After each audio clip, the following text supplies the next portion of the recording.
We begin with an amazing account of courage and perseverance.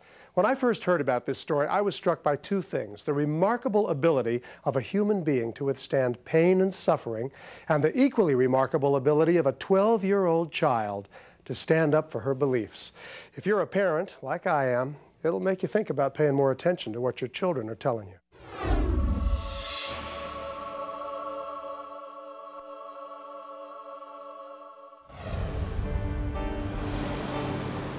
On September 30th, 1998, John Muller was returning to his home in DeQueen, Arkansas, after spending several days in Minnesota on business. John suffered from severe back pain, often so excruciating that it would paralyze him. But the spinal specialists he consulted could offer no cure. It was almost midnight and 2 hours into his drive when John's back spasm began. My left leg started to cramp, and then I got a massive spasm. It just literally took the breath away. That's the last I remember. John lost control of his truck.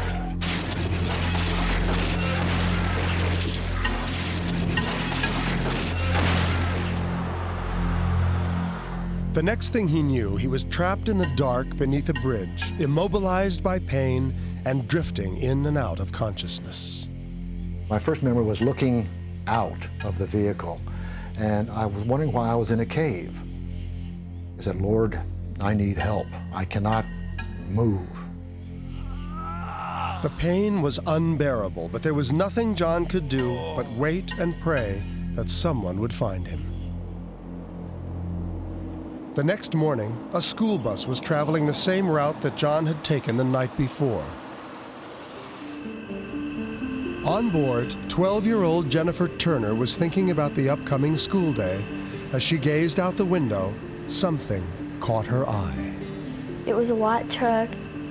It was facing upwards, and you could see a little bit of the windshield, and it was broken.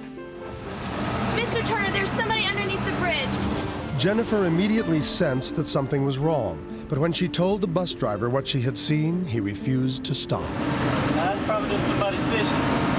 It just didn't feel right that the truck should be down there, and I couldn't see anybody down there fishing. There wasn't a road down there, and I thought that nobody would really be down there because they'd get stuck. Once her school day began, Jennifer focused on her studies. She didn't think about the truck under the bridge again until that afternoon on the bus ride home. I was trying to look out the window, but it was too close to the side of the bridge that you couldn't see it from the other side of the road, so I just thought I'd see it in the morning if it was down there. Trapped beneath the Holly Creek Bridge for over 12 hours now, the spasms in John's back were sharper than ever, compounded by injuries from the accident. John was in so much pain that most of the time he wasn't even aware of the vehicles passing overhead. I was just kind of in and out of consciousness. I can remember trying to move one time, and the pain just, it was almost like I couldn't catch my breath, and I would pass out. Mom, I'm worried. That afternoon, Jennifer tried to tell her mother, Becky, what she'd seen. When she came home from school, she seemed kind of worried. Someone just left it there. She said, "Mama, there's a truck down by the bridge." But don't you think we should look into it? I brushed it off. I told her that somebody probably was fishing down by the bridge. Why don't you see if you notice it tomorrow, and if you do, then we can talk about it later. Fine. She wouldn't listen to me, nobody would. She made me mad, so I just went to my room. 25 miles down the highway in DeQueen, Arkansas, John's wife, Paula, grew increasingly worried about her husband. He was 24 hours overdue. My biggest fear as time went on was that they wouldn't find him alive. Two of the Mullers' sons had been out searching for John all day without finding a trace of him. The airline confirmed that he had arrived on his flight from Minnesota, and a search of airport parking lots revealed that John's pickup truck had left the airport. The boys got to where they didn't really want to drive up in the driveway. Let's look at the expression on my face. They put their heads down, and I knew then they hadn't seen or heard anything. That night, Paula prayed for the safety of her husband as she had never prayed before. My time spent here was praying, asking God to please let the boys find him alive, that he would be okay.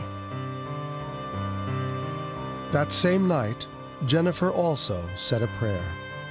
I prayed that whoever was in there would be okay until I could tell somebody and they'd listen to me and check it out. But would her prayer be answered?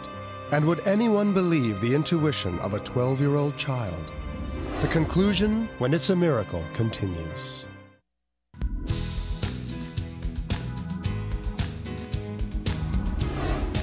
Welcome back. When a severe back spasm caused John Muller to lose control of his truck, it left him trapped under a bridge on a rural highway in Arkansas. Injured in the accident and suffering from constant pain, John was unable to move and could only pray that someone would eventually find him. But the only person who'd seen his truck was a child, and she couldn't convince anyone else that someone might be in trouble.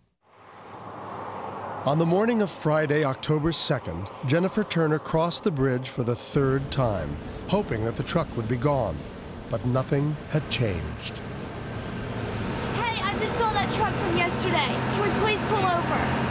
Everything was the same, and it was in the exact same spot, so I knew something was wrong. So the test is going to be on Monday? That day at school, she tried to alert a teacher after class. Goodbye. I have a real problem. I don't think he believed me, you know, I just thought it was my imagination. That made me mad that nobody was listening. You know, I wouldn't worry about it too much. It probably is just something. But somebody could be down there. Now, having endured more than 36 hours without food and water, John was increasingly feeling the effects of hunger and dehydration. After that, I didn't worry anymore. I just figured it's in God's hands.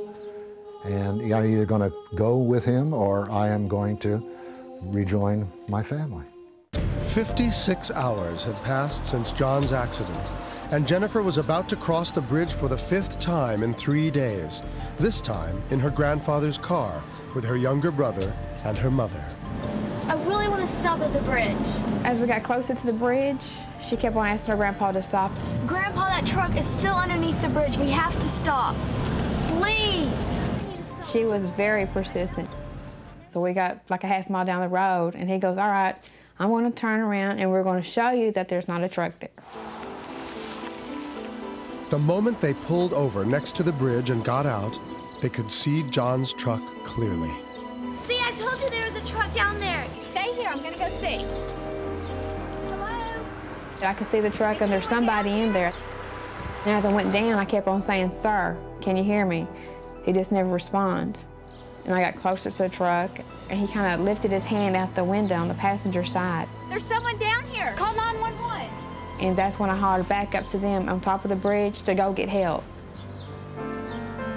John Muller arrived at the hospital with a broken nose, cracked ribs, and a collapsed lung. He had gone nearly 3 days and nights without food or water, all the time enduring excruciating pain. He believes it's a miracle he's alive. If there wasn't a miracle from above, there's no way that I would be talking at this point. God had his angels out, and Jennifer was one of the angels to help find John. It turned out that John's sons had driven over the Holly Creek Bridge many times in their search, but only Jennifer, from her high seat in the bus, could see him. Jennifer visited John in the hospital a few hours after his rescue. He looked like he just wanted to hug me and didn't want to let go, but he couldn't because he was still hurting. He kissed my hand and called me his little guardian angel. When you pray to God, he's always listening to you, and if you believe, he answers them. And I believed, and he answered.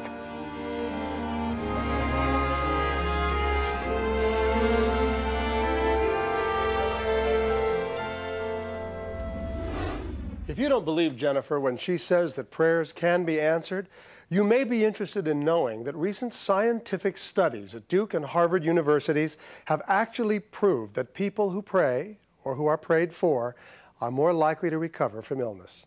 Since his accident, John Muller has fully recovered from his injuries, and he continues to stay in touch with his little guardian angel, Jennifer Turner. Jennifer joins us now from her home in, appropriately enough, New Hope, Arkansas. Hello there, Jennifer. Hi, Richard. You're one determined young lady. Now, how have your friends at school been treating you since all this happened? They pay more attention to me now. Well, how about your family? Are they treating you any differently? My mom doesn't treat me like a child anymore. She's listening to me more. Well, for me, I'd be listening to every single word you said. Now, I know that Mr. Muller refers to you as his little guardian angel, but how do you feel about being called a hero? I don't think I'm the hero. I think it was God's doing that helped me find him. And what would you say to other young people watching who might find themselves in a similar situation? Well, if they're feeling something, they need to go ahead and go with it, be persistent, and just do it until somebody listens to you. That's good advice. I'll tell my kids. Thanks so much for sharing your story, Jennifer. It really was nice meeting you. Thank you. It was nice meeting you, too.